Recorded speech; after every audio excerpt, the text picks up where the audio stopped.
कल देखो अक्षांश और देशांतर रेखाएं पढ़ाए थे, ठीक है। तो अक्षांश और देशांतर रेखा क्या होती है एक बार देख लो, और इसी के बारे में जितना फैक्ट आता है, जो जो क्वेश्चन बन सकता है उसको देख लेते हैं, ठीक। उसके बाद हम पृथ्वी की गतियों पर आएंगे, ठीक है। जल्दी जल्दी एक बार अक्षांश देशांतर देख लेते हैं 5 मिनट में, फिर उसके बाद पृथ्वी और उसकी गतियाँ। तो पृथ्वी सूर्य के चारों ओर भी गति करती है, अपने ध्रुवों पर अपनी धुरी पर भी करती है। तो इन सबसे क्या क्या घटनाएं घटित होती हैं उसी को आज देखना है, ठीक। तो अक्षांश देशांतर में हम क्या पढ़े थे कि ग्लोब पर पश्चिम से पूर्व की तरफ कुछ रेखाएं खींची गई हैं और पूर्व से पश्चिम की तरफ कुछ रेखाएं खींची गई हैं। इस रेखा को क्या कहेंगे? अक्षांश रेखा, ठीक है। और इसी ग्लोब पर उत्तर से दक्षिण की ओर भी कुछ रेखाएं खींची गई हैं, इसे देशांतर रेखा कहेंगे, ठीक है। कल मध्याह्न रेखा बता दिए थे, भूमध्य रेखा, कर्क रेखा, ये सब बता दिए थे, ठीक है। अब हम सीधे आते हैं पृथ्वी की गतियों पर, क्योंकि ये अक्षांश और देशांतर बताना इसलिए ज़रूरी था क्योंकि जो वर्ष में कहीं दिन बड़ा होता है कहीं छोटा होता है, तो उसमें अक्षांश और देशांतर रेखाओं का उपयोग आएगा। तो इस वजह से हमने अक्षांश और देशांतर रेखाएं क्या होती हैं ये बता दिए थे, ठीक है। देशांतर रेखाओं का उपयोग और इसका उपयोग ये भी बताना था, चलो उपयोग भी पहले देख लेते हैं। देखो, इसका सबसे महत्वपूर्ण उपयोग जो है किसी स्थान के निर्धारण में, यानी कि उसका लोकेशन जानने में, ठीक है। किसी का लोकेशन मोबाइल में एक आता है ना, लोकेशन दबाने वाला, तो पता चल जाता है कहाँ लोकेशन है, तो वह इसी अक्षांश देशांतर रेखाओं के कारण ही पता चलता है। अगर अक्षांश देशांतर रेखाएं नहीं होती तो हमारा जीपीएस भी काम नहीं करता, वो इसी अक्षांश देशांतर के आधार पर बताएगा किसी जगह की क्या स्थिति है, ठीक। दूसरा उपयोग क्या है देशांतर रेखाओं का? इससे दिन का मतलब दिनांक का निर्धारण किया जाएगा, अंतर्राष्ट्रीय तिथि रेखा बताए थे। और तीसरा क्या है उससे उपयोग किया जाएगा? समय का, ठीक है, समय का मापन किया जाएगा, ठीक। और कहीं भी हम जाते हैं, जैसे समुद्री यात्राओं को करते समय हम देशांतर और अक्षांश का सहयोग लेते हैं, ठीक है। कोशिश यही करते हैं, जैसे एक स्थान से दूसरे स्थान पर जाना है तो कोशिश यही किया जाता है कि देशांतर रेखाओं को अक्षांश रेखाओं के समानांतर जाया जाए या अक्षांश रेखाओं पर जाया जाए, वो सबसे नज़दीकी दूरी होती है। नहीं तो अगर आप ऊपर नीचे ऐसे ऐसे चलते रहेंगे पता नहीं चलेगा। समुद्र में क्या पता चलता है? कंपास से देखेंगे कि हम अक्षांश रेखा पे जा रहे हैं कि नहीं। तो अक्षांश रेखाओं को पकड़ के जाएंगे तो एकदम सीध में जाएंगे और दूसरे स्थान पर सबसे कम समय में पहुँचेंगे, ठीक है। तो ये कुछ उपयोग हो गए अक्षांश देशांतर रेखाओं के, ठीक। और जो क्वेश्चन बनते हैं उनको हम लिख के भेज देंगे, उसको कॉपी में उतार लेना, ठीक है। और टेस्ट जो है हर महीने की आखिरी तारीख को होगा और दोनों क्लास का होगा। जैसे जो हम पढ़ा रहे हैं भूगोल वो भी होगा और जो इकोनॉमिक्स पढ़ाते हैं सर वो भी होगा, ठीक है। उसका भी नोट्स ऐसे ही फ़ोटो खींच के भेज दिया जाएगा, कुछ लोग लिख लेना, कुछ लोग मांग के लिख लेना, ठीक है। और हर महीने की आखिरी तारीख में 50 क्वेश्चन 60 क्वेश्चन का टेस्ट हो जाएगा, 1-1.5 घंटे का टेस्ट रहेगा, आराम से दे के तब जाना, ठीक है। चलो अब आते हैं पृथ्वी और उसकी गतियों पे। बताओ कोई दिक्कत हो यहाँ तक तो बताओ।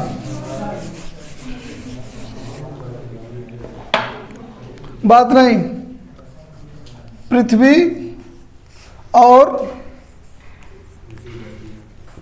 उसकी गतियां।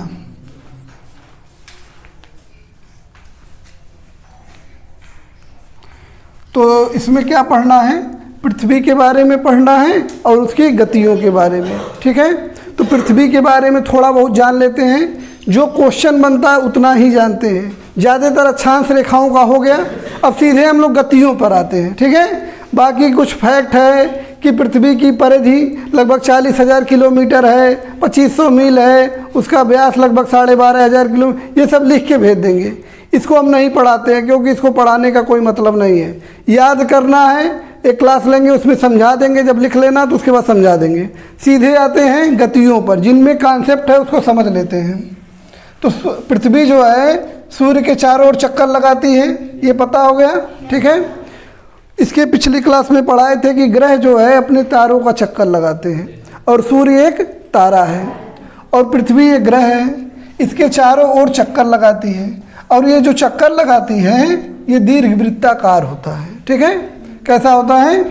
दीर्घवृत्ताकार होता है, ठीक। दीर्घवृत्ताकार होने से क्या होगा कि दीर्घवृत्ताकार कैसा होता है, अगर शेप नहीं देखे हो समझो अंडाकार होता है। जैसे अंडा होता है थोड़ा सा लंबा लेकिन गोल टाइप का, उसी तरह दीर्घवृत्त होता है, ठीक। इसकी वजह से क्या होता है कि सूर्य पृथ्वी, देखो कुछ समय पृथ्वी सूर्य के नज़दीक आ जा रही है और कुछ समय पृथ्वी सूर्य से दूर चली जा रही है, ठीक है। औसत रूप में सूर्य और पृथ्वी की दूरी लगभग 15 करोड़ किलोमीटर है, ठीक।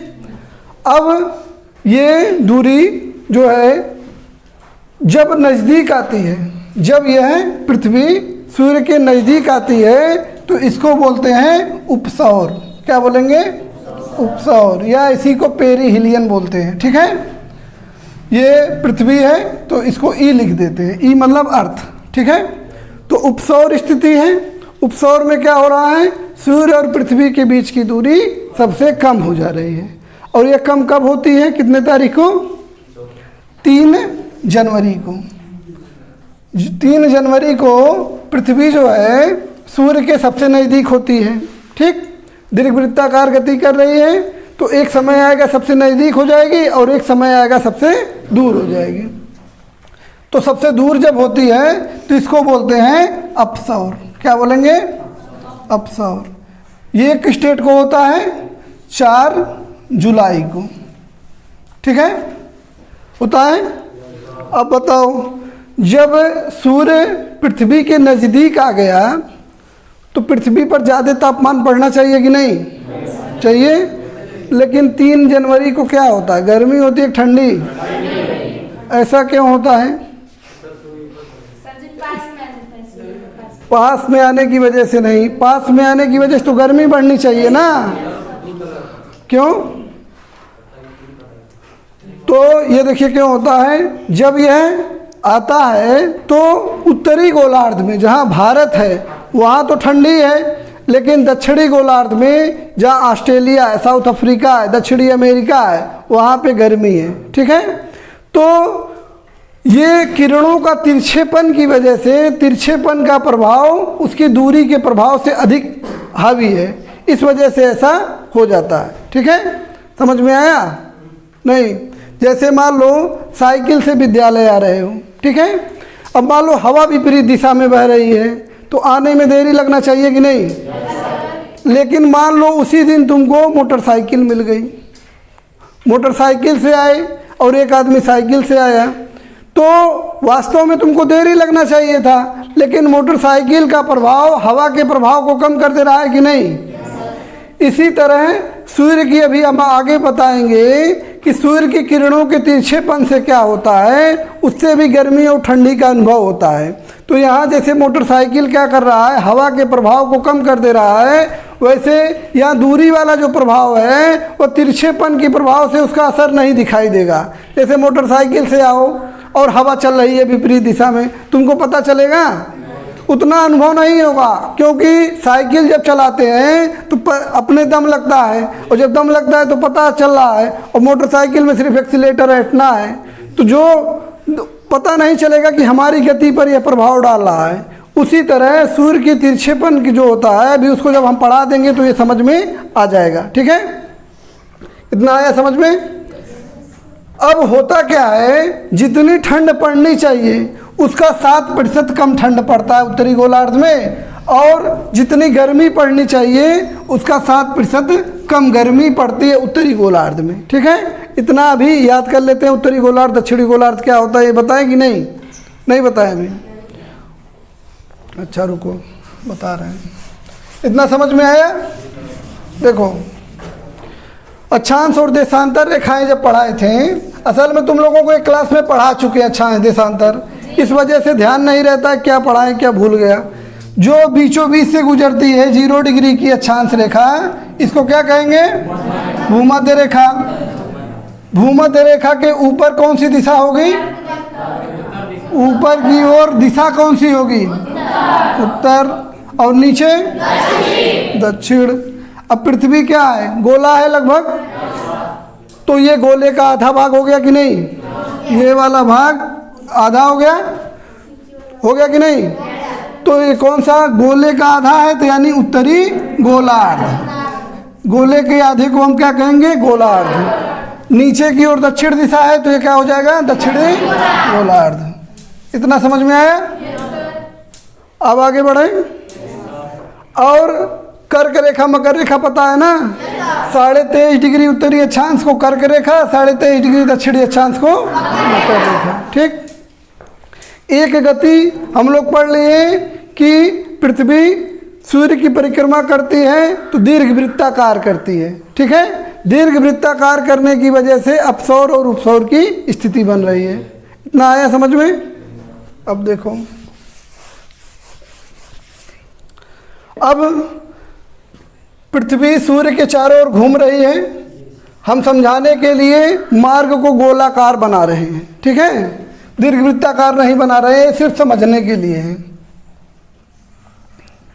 चार, जैसे देखो, पूरा करने में सूर्य की एक परिक्रमा करने में पृथ्वी को कितने दिन मतलब कितने महीने लगते हैं? 12 महीने। एक वर्ष का मतलब 12 महीने। समझ में आया? 12 महीने में एक चक्कर लगा लेगी, और इस चक्कर जो लगाती है इसको हम कहते हैं परिभ्रमण। क्या कहेंगे? परिभ्रमण या रिवॉल्वेशन। ठीक है। ये हो गया परिभ्रमण। और पृथ्वी जो अपने धुरी पर घूमती है उसको क्या कहते हैं? चक्रण। ठीक है। जो लट्टू की तरह अपने धुरी पर घूम रही है वह क्या हो गया? चक्रण। और सूर्य के चारों ओर घूम रही है तो परिभ्रमण, या इसी को हम कहते हैं परिक्रमण। जैसे किसी यज्ञ में जाते हो तो परिक्रमा करते हो ना, तो ऐसे ही ये सूर्य की पृथ्वी सूर्य की परिक्रमा कर रही है कि नहीं? तो परिक्रमण हो गया। अब देखो, 4 स्थितियां बनती हैं जिनको याद करना है, एग्जाम में आएगा। ठीक। यहाँ पे वही चीज़ें पढ़ना है जो एग्जाम में आएगा। बहुत ज़्यादा ज्ञान नहीं लेना है कि सूर्य में कैसे कैसे जो है क्या क्या हो रहा है, क्यों पृथ्वी ऐसे ही घूम रही है। उतना पढ़ना है जितना हमारे एग्जाम में आएगा। एग्जाम में नहीं आता तो सूर्य पृथ्वी भी नहीं पढ़ाते। ठीक है। बहुत सारी चीज़ें हम लोग नहीं पढ़ते हैं, तो नहीं पढ़ते हैं तो क्यों नहीं पढ़ते हैं? क्योंकि वो एग्जाम में नहीं आता है। हमारा पढ़ने का उद्देश्य बस इतना है कि एग्जाम में आए। ठीक। अब देखिए, सूर्य की 4 स्थितियां हैं। एक होता है 21 मार्च को, फिर 21 जून को, और फिर 3 महीना जोड़ लेते हैं, 23 सितंबर और 22 दिसंबर। इसको याद रखेंगे। अभी इसको समझते हैं क्या है। सूर्य के चारों ओर गति कर रही है, और ये दूरी लगभग 1/4 है कि नहीं? ये 1/4 हो गया, ये 1/4 हो गया, ये लगभग 1/4 हो गया। यानी कि हर 3 महीने की स्थिति बनाई गई है लगभग।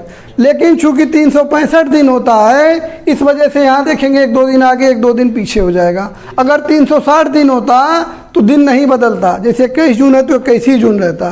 तो यही 5 दिन के अंतर की वजह से दिन आगे पीछे होता रहता है। ठीक है।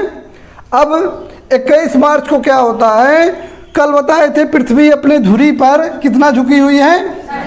23.5 डिग्री। तो 23.5 डिग्री की रेखा हम लोगों के लिए महत्वपूर्ण हो गई। कौन कौन? कर्क रेखा और मकर रेखा। 21 मार्च को सूर्य विषुवत रेखा पर या भूमध्य रेखा पर लंबवत चमकता है। ठीक। यानी कि पृथ्वी के बीचों बीच चमकता है। और जब पृथ्वी के बीचों बीच चमकेगा तो प्रकाश हर ओर बराबर जाएगा कि नहीं? तो 12 घंटे का दिन होगा और 12 घंटे की रात होगी। ठीक। अब देखिए, 21 जून 3 महीना आ गया। तो सूर्य क्या होता है? जैसे सूर्य तो पृथ्वी के संदर्भ में समझिए स्थिर है। ठीक है। इसके चारों ओर पृथ्वी घूम रही है। ठीक।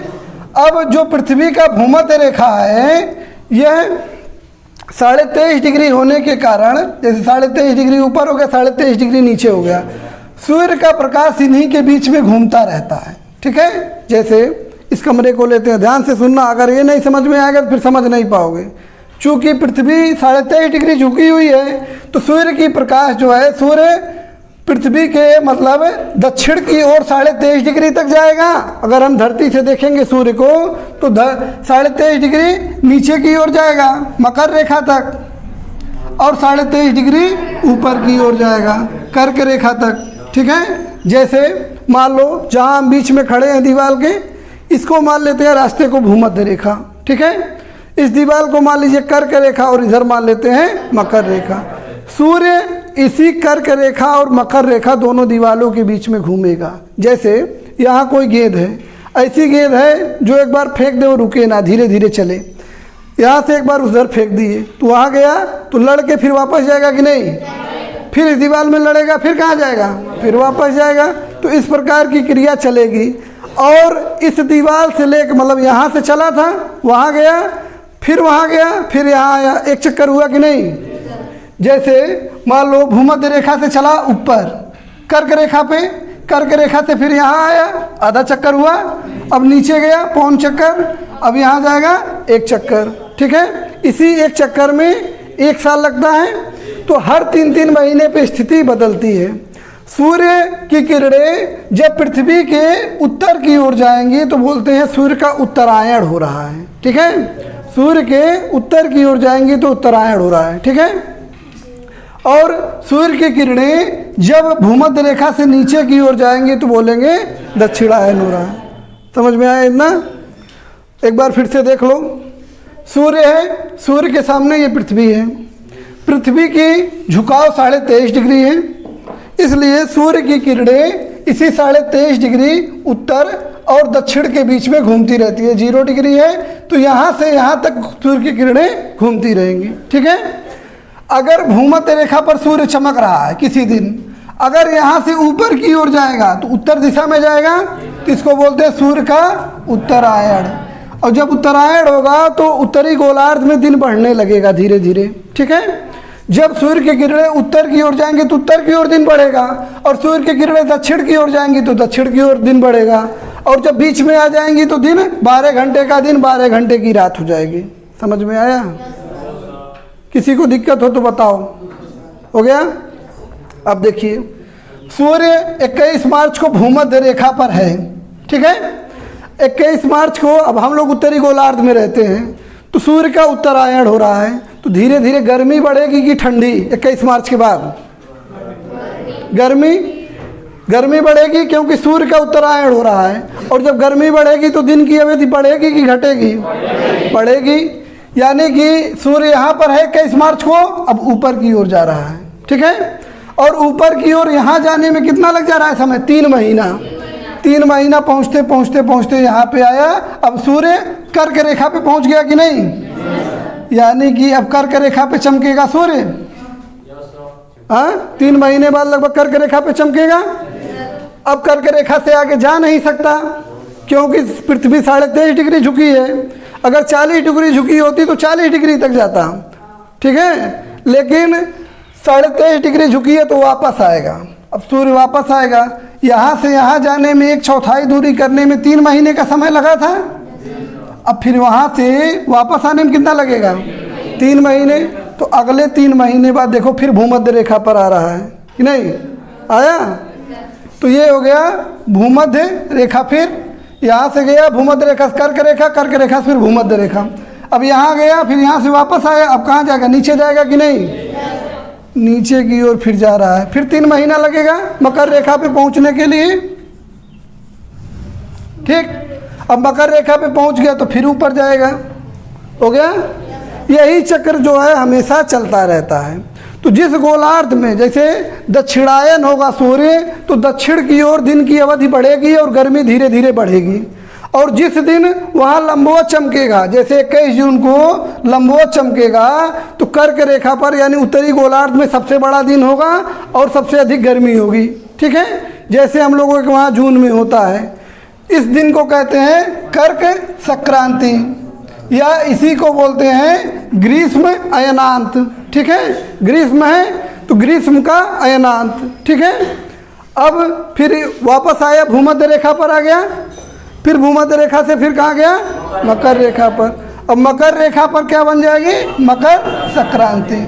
मकर संक्रांति कब होगी, 22 दिसंबर को। समझ में आया, न समझ में आया फिर से एक बार देखो, ध्यान से सुनो एक बार ताकि ख़त्म किया जाए इसको। सूर्य है, सूर्य के चारों ओर पृथ्वी चक्कर लगा रही है और एक पूरा चक्कर लगाने में 12 महीने का समय लगता है। उसी को हम यहाँ देख सकते हैं, बात नहीं, उसी को हम यहाँ देख सकते हैं। भूमध्य रेखा से यहाँ जाएगा, फिर यहाँ वापस, फिर यहाँ तक जाने में 12 महीने लगेंगे, ठीक है, क्योंकि पृथ्वी 23.5 डिग्री झुकी है। तो जहाँ से शुरू कर रहा है तो मान लीजिए 21 मार्च का दिन है, 3 महीने लगभग लगते हैं इसको कर्क रेखा पर जाने में, तो 21 जून आ जाएगा। कर्क रेखा पर लंबवत चमकेगा, उस दिन उत्तरी गोलार्ध में सबसे बड़ा दिन होगा, सबसे अधिक गर्मी होगी और इसे कर्क संक्रांति या ग्रीष्म अयनांत कहेंगे, ठीक है। फिर उसके बाद ये नीचे लौटेगा तो धीरे धीरे कर्क रेखा से मतलब ये भूमध्य रेखा की ओर चलेगा और भूमध्य रेखा पे जब आएगा तो दिन और रात की अवधि लगभग बराबर होगी और सूर्य की किरणें जहाँ तिरछी पड़ेंगी। फिर उसके बाद देखिए, उसके बाद ये नीचे जाएगा, कितने तारीख के बाद, 23 सितंबर के बाद, तो सूर्य की किरणें उत्तरी गोलार्ध में तिरछी पड़ने लगेंगी। तो उत्तरी गोलार्ध में 23 सितंबर के बाद हम लोगों के वहाँ क्या आता है, गर्मी आता है, ठंडी। क्यों, क्योंकि ये 22 दिसंबर को सूर्य दक्षिणी गोलार्ध में चला गया। अब दक्षिणी गोलार्ध में गर्मी रहेगी और उत्तरी गोलार्ध में ठंडी रहेगी। तो इसी तिरछेपन की वजह से अभी जो हम शुरू में बताए थे, अपसौर और उपसौर की स्थिति तिरछेपन पे हावी नहीं हो पाती है, तिरछापन ज़्यादा महत्वपूर्ण है किरणों का, ठीक है। इसको हम कल बताएंगे कि सूर्य की किरणों के तिरछेपन से कैसे प्रभाव पड़ता है दिन और रात की अवधि में, गर्मी में, ठीक है। इतना आज रहने देते हैं, समझ में आया ना।